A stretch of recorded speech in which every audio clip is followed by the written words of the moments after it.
Item ಯಾವುದೇ ಇರಲಿ try ಮಾಡಿ ಆಚಿ ಚಿಕನ್ ಮಸಾಲಾ. ಚಿತ್ರದುರ್ಗದಲ್ಲಿ ಬಿಎಸ್ವೈ ಅಭಿಮಾನೋತ್ಸವಕ್ಕೆ ಕ್ಷಣಗಣನೆ ಎದುರಾಗಿದೆ. ಕಾರ್ಯಕ್ರಮಕ್ಕೆ ಹೆಚ್ಚಿದಂತ ಬಿಜೆಪಿ ಮುಖಂಡರ ಉತ್ಸಾಹ.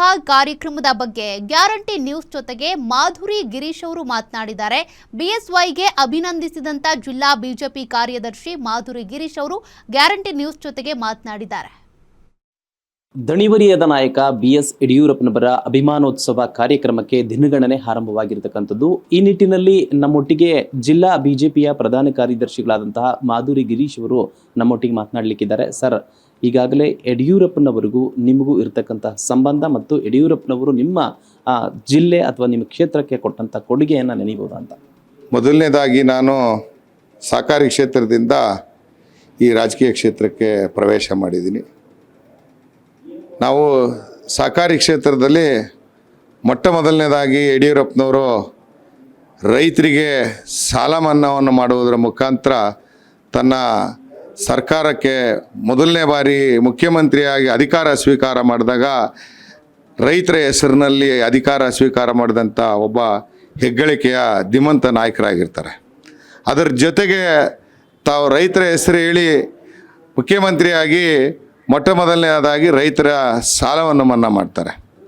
ಅದು ಸಾಲ ಮನ್ನಾ ಮಾಡಿದ ತದನಂತರದಲ್ಲಿ ಅವರ ಚಿಂತನೆಗಳು ನೀರಾವರಿ ಕಡೆ ಹೋಗ್ತದೆ. ಅದರ ಜೊತೆಯಲ್ಲಿ ನಾವು ಸಹಕಾರಿ ಕ್ಷೇತ್ರದಲ್ಲಿ ಅವರ ಕೊಡುಗೆ ಭಾಳ ಅಪಾರವಾದ್ದು. ಯಾಕೆಂದರೆ ಅವತ್ತಿನ ದಿವಸ ಯಶಸ್ವಿನಿ ಕಾರ್ಡನ್ನು ನಮ್ಮ ರೈತರಿಗೆ ನೀಡೋ ಮುಖಾಂತರ ಗ್ರಾಮಾಂತರ ಪ್ರದೇಶದಲ್ಲಿ ಅವತ್ತಿನ ದಿವಸ ಜಿಲ್ಲಾ ಮಟ್ಟದ ಆಸ್ಪತ್ರೆಗಳಿಗೆ ಚಿಕಿತ್ಸೆಗೆ ಮುಟ್ತಕ್ಕಾಗದೇ ಇರತಕ್ಕಂಥ ಕಾಲದಲ್ಲಿ ಖಾಸಗಿ ಆಸ್ಪತ್ರೆಗಳಲ್ಲಿ ಹೈಟೆಕ್ ಆಸ್ಪತ್ರೆಗಳಲ್ಲಿ ಅವರಿಗೆ ವೈದ್ಯಕೀಯ ವೆಚ್ಚವನ್ನು ಭರಿಸ್ತಕ್ಕಂಥ ಒಂದು 5 ಲಕ್ಷ ರೂಪಾಯಿವರೆಗೂ ಯಶಸ್ವಿನಿ ಯೋಜನೆಯ ಜೊತೆಗೆ ಮೊದಲನೇದಾಗಿ ಅವರು ಕೊಡುಗೆ ಕೊಡ್ತಾರೆ. ಅದಾದ ತದನಂತರ ನಾವು ನೋಡ್ತಾ ಇದ್ದಂಕಲೇ ನಮ್ಮ ಚಿತ್ರದುರ್ಗ ಜಿಲ್ಲೆಯಲ್ಲಿರ್ತಕ್ಕಂಥ ಸುಮಾರು ಹಳ್ಳಿಗಳಿಗೆ, ಯಾಕೆ ನಾವು ನೋಡ್ಬೋದು, ನೀವು ಭರಮಸಾಗರ ಭಾಗದಲ್ಲಿರ್ತಕ್ಕಂಥ ಕೆರೆಗಳಿಗೆ ನಿಲ್ಲಿಸಿದರು. ಚನ್ನಗಿರಿ ತಾಲೂಕಿನಲ್ಲಿರ್ತಕ್ಕಂಥ ನಮ್ಮ ಇದಕ್ಕೆ ಉಬ್ರಾಣಿ ಹೋಬಳಿಗೆ ಉಬ್ರಾಣಿ ಏತ ನೀರಾವರಿಯನ್ನು ಯೋಜನೆಯನ್ನು ಕಲ್ಪಿಸಿದರು. ನಮ್ಮ ಹೊಳಲ್ಕೆರೆ ತಾಲೂಕಿನಲ್ಲಿರ್ತಕ್ಕಂಥ ಈಗಿರ್ತಕ್ಕಂಥ ಕೆರೆಗಳಿಗೆ ಹಿಂದೆ ಅವ್ರು ಕೊಟ್ಟಂಥ ಯೋಜನೆಯಲ್ಲಿ ಇಡೀ ಹಳ್ಳಿಗಳಿಗೆ ನಮಗೆ ನೀರು ಹರಿಸ್ತಕ್ಕಂಥ ಒಂದು ಯೋಜನೆ ಇವತ್ತಿಗೆ ನೀರು ತಲುಪುವಂಥ ಹಂತಕ್ಕೆ ಬಂದಿದೆ. ಸದ್ಯದ ಸ್ಥಿತಿಯಲ್ಲಿ ಇನ್ನೊಂದು 2 ತಿಂಗಳಲ್ಲಿ ನಮ್ಮ ಹೊಳಲ್ಕೆರೆ ಭಾಗದಲ್ಲಿ ಇರ್ತಕ್ಕಂಥ ಎಲ್ಲ ಕೆರೆಗಳಿಗೂ ನೀರು ತಲುಪತಕ್ಕಂಥ ಒಂದು ಯೋಜನೆ ಅವರಿಂದ ಕಲ್ಪಿಸ್ಕೊಂಡಿರ್ತೀವಿ. ಅದರ ಜೊತೆಗೆ ನಾವೆಲ್ಲರೂ ಇವತ್ತಿನ ದಿವಸ ನಾವು ರೈತರು ಯಡಿಯೂರಪ್ಪನವ್ರು ಯಾವತ್ತು ಮುಖ್ಯಮಂತ್ರಿ ಆದಾಗಲೂ ಸತತವಾಗಿ ನಾವು ನೀರು ಯಾಕೆಂದರೆ ಮಳೆನ ಎಂದೂ ನಾವು ಆರ್ಭಟ ಮಾಡ್ಕೊಂಡಿಲ್ಲ. ಮಳೆ ಅರ್ಬಡಿಸಿ ನಮಗೆ ಎಲ್ಲ ಜನ ಅತಿ ಹೆಚ್ಚಿನ ಬೆಳೆಯನ್ನು ನಾವು ಬೆಳೆದಿದ್ದೀವಿ. ಇಂದು ನಮಗೆ ಬರಗಾಲ ಅಂತಕ್ಕದ್ದೇ ಯಡಿಯೂರಪ್ಪನವ್ರ ಕಾಲದಲ್ಲಿ ಮುಖ್ಯಮಂತ್ರಿ ಆದಾಗ ನಾವು ನೋಡೇ ಇಲ್ಲ. ಈಗ ಈ ವರ್ಷ ನೋಡಿ ಇಲ್ಲಿವರೆಗೂ ನಮಗೆ ಬರಗಾಲದ ಪರಿಸ್ಥಿತಿ ಬೇಗ ತೋರಿಸ್ತಾ ಇದೆ. 38 ಡಿಗ್ರಿವರೆಗೂ ಇನ್ನು ಬಿಸಿಲನ್ನು ನಾವು ನೋಡ್ತಾ ಇದ್ದೀವಿ. ಪುಣ್ಯಕ್ಕೆ ನಮಗೀಗ ಯಡಿಯೂರಪ್ಪನವ್ರ ಕಾರ್ಯಕ್ರಮ ನಾವು ಏನು ಹಮ್ಮಿಕೊಂಡಿದ್ದೀವೋ ಈ ಸಂದರ್ಭದಲ್ಲಿ 2-3 ಬಾರಿ ಮಳೆ ಆಗಿದೆ. ಅದು ನಮ್ಮ ಪುಣ್ಯ ಅಂತ ಹೇಳ್ತೀವಿ. ಯಡಿಯೂರಪ್ಪನವ್ರಿಗೆ ನಾವು ನಮ್ಮ ಜಿಲ್ಲೆಯಲ್ಲಿ ಎಲ್ಲ ಇಡೀ ರಾಜ್ಯದ ಜನತೆ ಅವ್ರು ಕೊಟ್ಟಿರ್ತಕ್ಕಂಥ ಅಪಾರ ಸೇವೆಗೆ ನಾವೆಲ್ಲರೂ ಸೇರ್ತೀವಿ.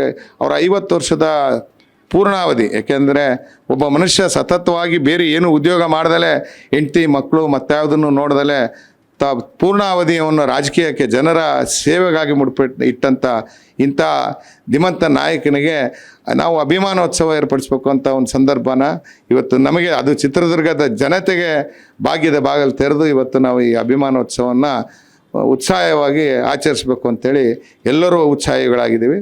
ಅದರ ಜೊತೆಗೆ ಇವತ್ತು ರಾಜ್ಯದಿಂದ ನಾನಾ ಭಾಗಗಳಿಂದ ಸುಮಾರು 10 ಲಕ್ಷದ ಜನ ಬರೋಂಥ ಒಂದು ವ್ಯವಸ್ಥೆ ಆಗಿದೆ. ಬೇರೆ ಬೇರೆ ಜಿಲ್ಲೆ ಮತ್ತು ತಾಲೂಕುಗಳಿಂದ ಬರ್ತಕ್ಕಂಥ ಆ ವಾಹನಗಳಿಗೆ ಆ ಒಂದು ಸ್ಥಳನ ನಾವು ನಿಗದಿಪಡಿಸಿದ್ದೀವಿ. ಯಾವ ಜಿಲ್ಲೆಯಿಂದ ಯಾವ ಭಾಗದಿಂದ ಬರ್ತಾರೋ ಆ ಭಾಗದ ಜನರಿಗೆ ಒಂದು QR ಕೋಡ್ ಮಾಡಿದ್ದೀವಿ. ಆ QR ಕೋಡ್ ಮುಖಾಂತರ ಸುತ್ತಲೂ ಇರ್ತಕ್ಕಂಥ ನಾವು ಮಾಡಿರ್ತಕ್ಕಂಥ 100-150 ಎಕರೆ ಜಾಗದಲ್ಲಿ ಏನಿದೆಯೋ 4 ದಿಕ್ಕಿನಲ್ಲೂ ವಾಹನದ ಪಾರ್ಕಿಂಗ್ ವ್ಯವಸ್ಥೆಯನ್ನು ನಾವು ಮಾಡಿದ್ದೀವಿ.